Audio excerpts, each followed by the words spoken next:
Okay. सो candlestick pattern की बात हुई पिछले वेबिनार में। उसमें हमने देखा था कि कैसे बुलिश और बेयरिश पैटर्न्स बनते हैं और कैसे हम कैंडल्स को कंबाइन करके उसका एनालिसिस कर सकते हैं कि अभी प्राइस ऊपर जाने वाला है कि नीचे जाने वाला है। करेक्ट। लेकिन वो कैंडलस्टिक पैटर्न कहाँ पर बन रहे हैं वो देखना बहुत जरूरी है। बिकॉज अगर आप चार्ट पे देखेंगे और कैंडलस्टिक पैटर्न्स को कंबाइन करेंगे तो कहीं ना कहीं थ्रू आउट द चार्ट आपको कोई बुलिश सिग्नल दिख रहा होगा, कोई बेयरिश सिग्नल दिख रहा होगा। तो क्या इसका मतलब ये है कि हम through out the pattern candles को कंबाइन करें या कैंडल्स का एनालिसिस करें और उसके हिसाब से अपना ट्रेडिंग डिसीजन लेते रहें, या हम वेट करें किसी पर्टिकुलर प्राइस पॉइंट। ठीक है। तो उसके लिए जरूरी है कि हम देखें कि कैंडलस्टिक किस लोकेशन पे बन रही है, कहाँ पे कैंडलस्टिक पैटर्न बन रहा है। और खाली कुछ ही ऐसी प्लेसेस पे हम ट्रेडिंग डिसीजन लेंगे जहाँ पे हमें लगता है कि ये सही जगह है या ये सही लोकेशन है। ठीक है। उन एरियाज को हम जोन ऑफ इंटरेस्ट के नाम से बुला रहे हैं। ठीक है। तो कहने का मतलब ये है, मैं आपको एक एग्जांपल दिखा देता हूँ।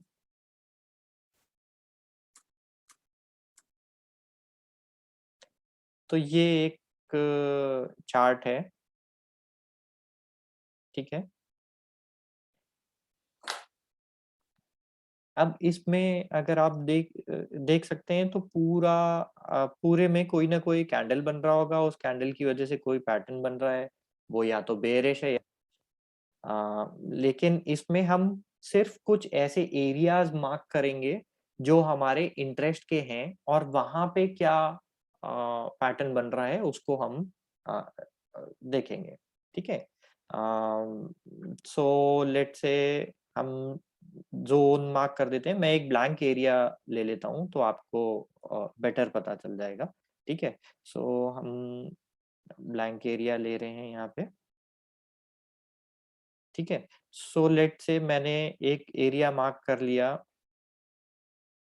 ये मेरे लिए एक जोन ऑफ इंटरेस्ट हो गया। मेरे लिए एक जोन ऑफ इंटरेस्ट ये हो गया। ठीक है। ये एक हाइपोथेटिकल केस है, यहाँ पे चार्ट नहीं है, लेकिन मैं बोल रहा हूँ कि मैंने ये जोन ऑफ इंटरेस्ट मार्क कर लिया। ये एक ऐसा एरिया मार्क कर लिया है मैंने जहां पर अगर प्राइस आएगा तो फिर मेरे को देखना है कि प्राइस किस तरह से रिएक्ट कर रहा है, यहाँ पे कैंडलस्टिक क्या पैटर्न बना रही है और ये बेयरिश है या बुलिश है। ठीक है। सो जब तक प्राइस जो है वो इस बीच में एरिया में घूमता रहेगा हम कोई ट्रेडिंग डिसीजन नहीं लेंगे। जैसे ही वो इस एरिया में आता है, ऊपर वाले बैंड में आ रहा है या नीचे वाले बैंड में आ रहा है, किसी भी बैंड में आएगा, यहाँ पे हम देखेंगे कि वो क्या कैंडलस्टिक पैटर्न बना रहा है। लेटर से हम सबसे ऊपर वाले एरिया में बोलते हैं और यहाँ पे बेयरिश कैंडलस्टिक पैटर्न बनाता है तो हम यहाँ पे शॉर्ट की पोजीशन लेंगे और हम वेट करेंगे कि वो नीचे जाए। ठीक है। ये चीज समझ में आ रही है? अभी आपको क्योंकि चार्ट में नहीं दिख रहा है इसलिए थोड़ा सा क्लियर नहीं होगा। आगे चल के हम चार्ट में देखेंगे और तब आपको पता चलेगा कि ये कैसे होता है। ओके। तो ये समझ में आ रहा है?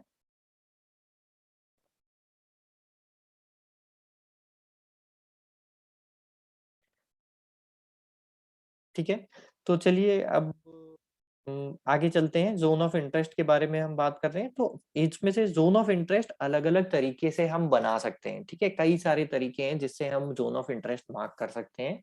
उसमें से सबसे ज्यादा इम्पोर्टेंट जो जोन ऑफ इंटरेस्ट मार्क करने का तरीका है वो है सपोर्ट एंड रेजिस्टेंस। ठीक है। तो सपोर्ट एंड रेजिस्टेंस कैसे बनता है उसके बारे में थोड़ा सा बात करते हैं।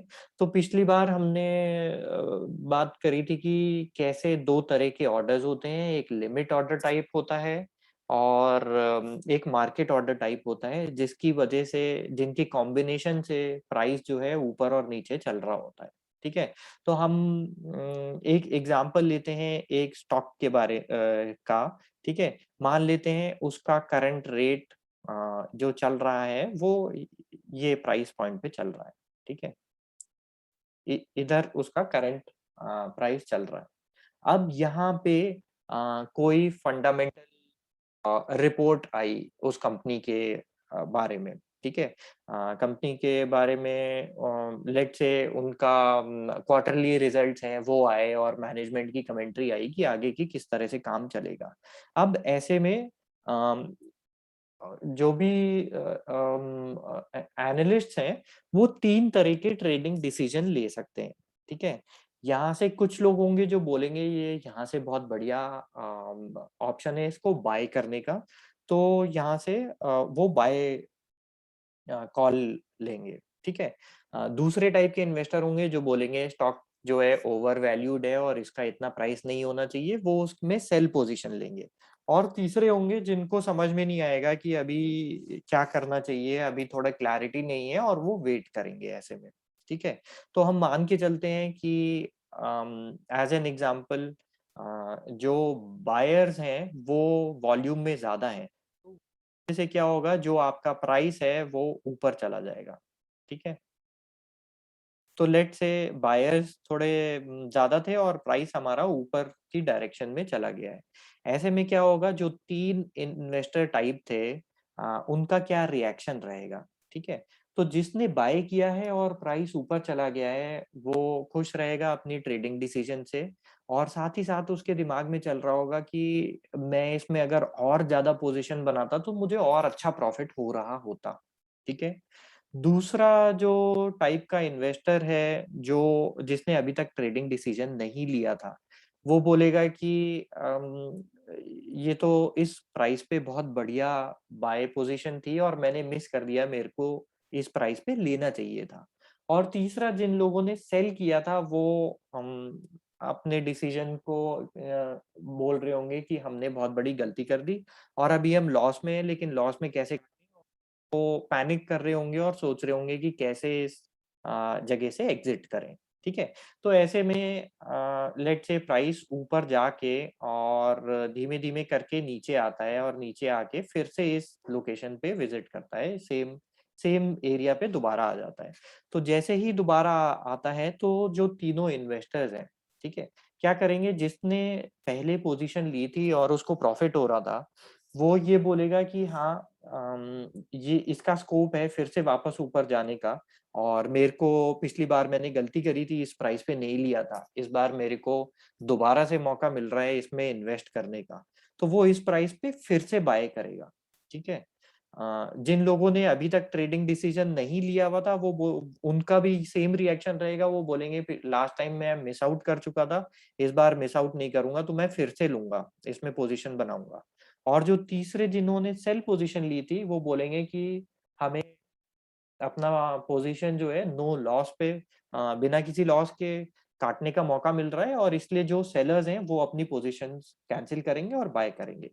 तो इस तरीके से क्या होता है कि मार्केट साइकोलॉजी की वजह से लोगों के दिमाग में जो चल रहा होता है उसके अकॉर्डिंग यहाँ पर दोबारा से फिर लोग जो हैं वो बाय ऑर्डर डालना शुरू करते हैं और बाइंग आती है और उसकी वजह से प्राइस दोबारा से ऊपर जाता है, ठीक है।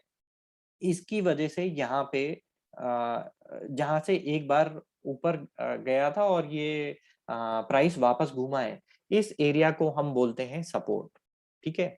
सेम चीज जो है वो ऑपोजिट भी हो सकती है कि मान लेते हैं अगर जो प्राइस यहाँ नहीं जाके नीचे गया होता, ठीक है, और वो वापस इस जगह पर विजिट करता, तो एक दोबारा से सेलिंग ऑर्डर आते और ये वापस, तो इस केस में हम इसको बोलते हैं रेजिस्टेंस, ठीक है। सपोर्ट और रेजिस्टेंस का जो बेसिक कंसेप्ट है वो, और ये क्यों होता है ये सबको समझ में आ गया, अगर किसी को नहीं समझ में आया तो प्लीज मेरे को अभी बता सकते हैं, चैट बॉक्स में लिख सकते हैं।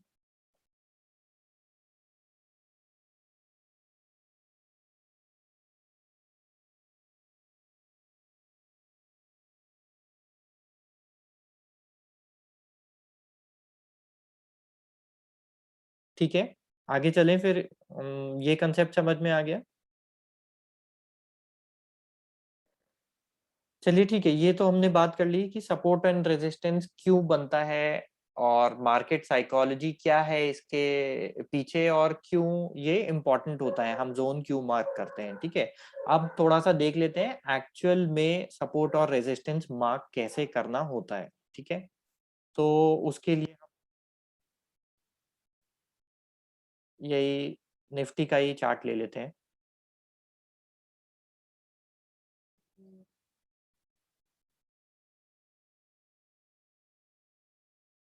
ठीक है, और कोई भी प्राइस पॉइंट ले लेते हैं, लेट कहीं पे भी रैंडमली ले लेते हैं। ठीक है, मान लेते हैं अभी चल रहा है, अक्टूबर चल रहा है। ठीक है, अक्टूबर, और हमारा चार्ट इस तरह से है। ठीक है, तो हमें सपोर्ट और रेजिस्टेंस कैसे मार्क करना है। ठीक है, हमें ये देखना है अभी करंट जहां पर प्राइस चल रहा है, बीच में ले आता हूं मैं इसको। तो करंट जहां पर प्राइस चल रहा है, वहां से हमें देखना है ऐसा एरिया जहां से प्राइस अपनी डायरेक्शन चेंज कर रहा है और बहुत वॉयलेंटली मूव कर रहा है। ठीक है, तो इस चार्ट में हमने यहाँ से नीचे आते हैं और ये इस एरिया से इसने अपनी डायरेक्शन चेंज करी है, तो हम इस एरिया पे रेजिस्टेंस, सॉरी, सपोर्ट क्रिएट कर देंगे। ठीक है, इसी तरह से हम देख रहे हैं कि ये ऊपर आके इस एरिया से दोबारा से इसने चेंज किया है। ठीक है, तो एक एरिया ये है जो जो हम मार्क कर सकते हैं। इसी तरह से हम ये वाला एरिया देख रहे हैं आप कि ये नीचे आके दोबारा से वापस जाना शुरू किया था। ठीक है, हम इसको भी मार्क करेंगे। ठीक है, और हम इसको मार्क करेंगे तो आप देखिए कि इधर से इसने दोबारा से विजिट किया था। ठीक है, तो पीछे वाला हमारे लिए ठीक रहेगा, इसको हम एनीवेज डिलीट कर देते हैं। ठीक है, तो जिस एरिया से इसने वायलेंटली अपनी डायरेक्शन चेंज करी है, वो वाले एरिया को हम मार्क कर रहे हैं। ठीक है, करेक्ट, और हम इस एरियाज में देखेंगे कि हमें आगे चल के क्या कैंडलस्टिक पैटर्न बनता हुआ दिख रहा है, और खाली उसी एरिया में ट्रेडिंग डिसीजन हम आगे चल के लेंगे। और जैसे जैसे हम आगे जाएंगे, अगर अगर जो हमें नए एरियाज या लोकेशन भी लेंगे जहाँ पे डायरेक्शन चेंज हो रहा है, उनको भी हम मार्क करते जाएंगे। ठीक है, तो जैसे हम आगे जा रहे हैं और प्राइस जो है वो चेंज हो रहा है। ठीक है, अभी यहाँ से प्राइस ऊपर गया था, इसको टच नहीं किया, उसके पास से ही वापस घूम गया। दूसरी बार जाकर यहाँ पर टच करके पूरा टच किया है और उसके बाद वापस आगे गया है। तो आप देख सकते हैं कि ये जो हमने एरिया मार्क किया था, वो एरिया ऑफ सपोर्ट की तरह इसने एक्ट किया है। ठीक है, इसी तरह से हम आगे चल के मार्किंग करते जाएंगे और देखते जाएंगे वहीं पे जो कैंडलस्टिक पैटर्न बन रहा है, उसी के हिसाब से हम अपना ट्रेडिंग डिसीजन लेंगे। ठीक है, तो इस एरिया में अगर आप कैंडलस्टिक पैटर्न देखेंगे, तो आप देख सकते हैं कि तीन लगातार न्यूट्रल कैंडल्स बनी है। ठीक है, ये वाली जो है, अगर जो आपने पुराना वाला हमारा कैंडलस्टिक वाला वेबिनार अटेंड किया होगा, तो आपको देख के पता होगा कि ये जो है ये बुलिश सिग्नल है, क्योंकि प्राइस जो है वो क्लोज हुआ है ऊपर बिटवीन रफली अराउंड 60 to 80% वाले एरिया में क्लोज हुआ है। ठीक है, तो इस तरह से जो है हमें दो बार ये न्यूट्रल था, ये ऑलमोस्ट न्यूट्रल है और ये बुलिश है। ठीक है, तो ये यहाँ से हमें घूमता हुआ नजर आ रहा है कि पहले बेरिश कैंडल बनी थी, बेरिश के बाद न्यूट्रल बना, फिर थोड़ा बुलिश बना, ये और बुलिश बना, और उसके बाद पूरा क्लोजिंग जो है एकदम वेरी बुलिश। ठीक है, तो ये हमें दिख रहा है धीमे धीमे करके कि मार्केट जो है हमारे मार्क एरिया पे आके अपनी डायरेक्शन चेंज कर रहा है।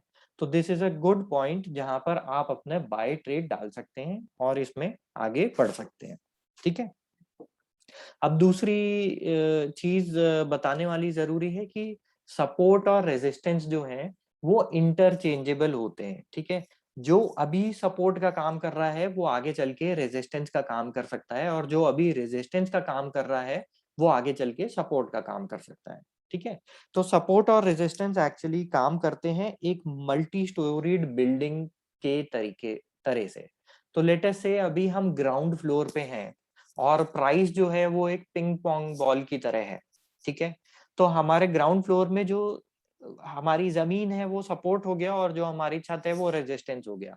पिंग पोंग बॉल को हम अगर जो कितना ही घुमाते रहेंगे तो वो छत से टकरा के और जमीन से टकरा के ऊपर जाएगी। ठीक है, तो वो उसी के अंदर घूमता रहेगा अनलेस एंड अनटिल उसको ग्राउंड फ्लोर से छोटी सी जगह से वो निकल जाती है फर्स्ट फ्लोर पे। ठीक है, एक बार जैसे ही बॉल फर्स्ट फ्लोर पे निकल गई तो जो हमारे लिए पहले छत होती थी फर्स्ट फ्लोर वालों के लिए वही जो है वो उनके लिए ग्राउंड है। करेक्ट।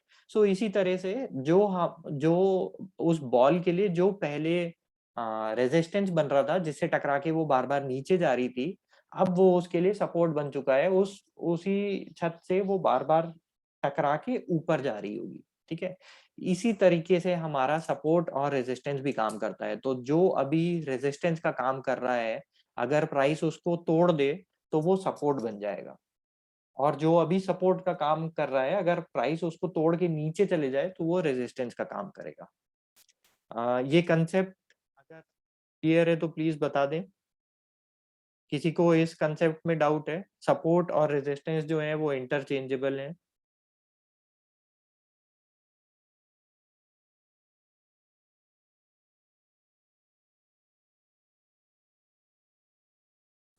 अभिजीत, सपोर्ट और रेजिस्टेंस को जब हम चेक करते हैं तो हाँ। आपने जैसे डेली कैंडल ली हुई है तो हमें डेली रिकमेंडेशन होता है सपोर्ट एंड रेजिस्टेंस आइडेंटिफाई करने के लिए, हम्म। या फिर किस टाइप का चार्ट करेक्ट, फॉर्मेशन करेक्ट, हमें करेक्ट।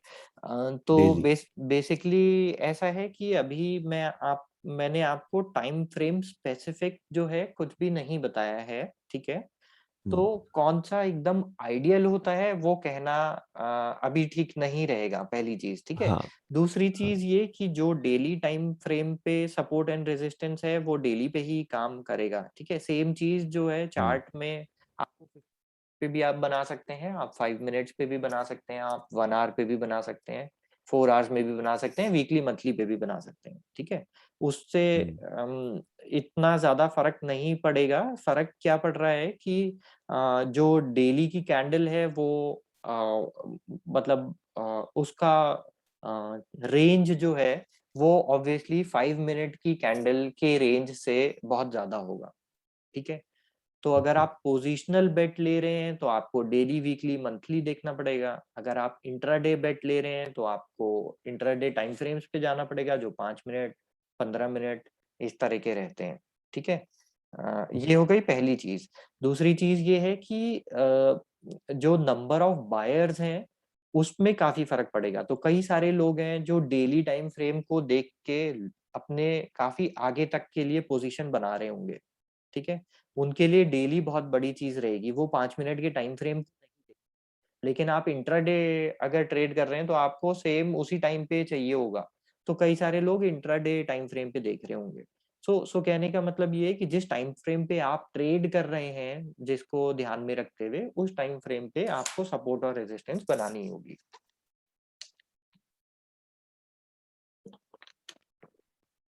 ओके। और जैसे और जो करंट चार्ट जो हम देख रहे हैं ये हम इसमें डेली का देख हमको, रहे हैं। हाँ जी, जी, इसमें हमको जो सपोर्ट और रेजिस्टेंस यहाँ पे मिला है ये कुछ दिनों के लिए ही वैलिड होता है, उसके बाद ये चेंज होके एक नई वैल्यू एक्वायर कर लेता है। ये एक्चुअली ऐसा है कि मार्केट अगर ऊपर चला गया तो हम्म। आपके लिए वो वैल्यू उसका कोई फायदा नहीं है। ठीक है, हाँ। और अगर वो उसी रेंज पर बार बार विजिट कर रहा है तो उसका फायदा आपको रहेगा। ठीक है, वो जितनी भी बार ओके। विजिट करेगा वो उसको मतलब हर बार रिस्पेक्ट नहीं करता है। लेकिन अगर पुरानी जोन वहां पे बनी है तो वो वहां पे कुछ ना कुछ ऐसा है कि आपको देखना है। ठीक है, हमने अपने जो डिस्क्रिप्शन दिया है उसमें हमने ये नहीं बोला है कि ये सपोर्ट एंड रेजिस्टेंस वो एरिया है जहां पर ये घूमेगा ही घूमेगा। ठीक है, ऐसा भी हो सकता है कि ठीक है। बॉल जो है वो ग्राउंड फ्लोर से फर्स्ट फ्लोर पे चली गई, ठीक है, और वहां से वापस फर्स्ट फ्लोर से सेकंड फ्लोर भी जा सकती है, सेकंड फ्लोर से फर्स्ट फ्लोर ग्राउंड फ्लोर वापस भी आ सकती है। ठीक है, हम खाली ये बोल रहे हैं कि ये हमारा एरिया ऑफ इंटरेस्ट है, इस एरिया के आसपास अगर प्राइस आता है तो फिर हम ज्यादा ध्यान देंगे और देखेंगे कि प्राइस क्या कर रहा है वहां पे, कैंडलस्टिक क्या कर रही है। ठीक है, उसके बीच में कुछ भी हो रहा होगा उसको हम उतना ध्यान नहीं देंगे। करेक्ट। ठीक है। ठीक है। Got it.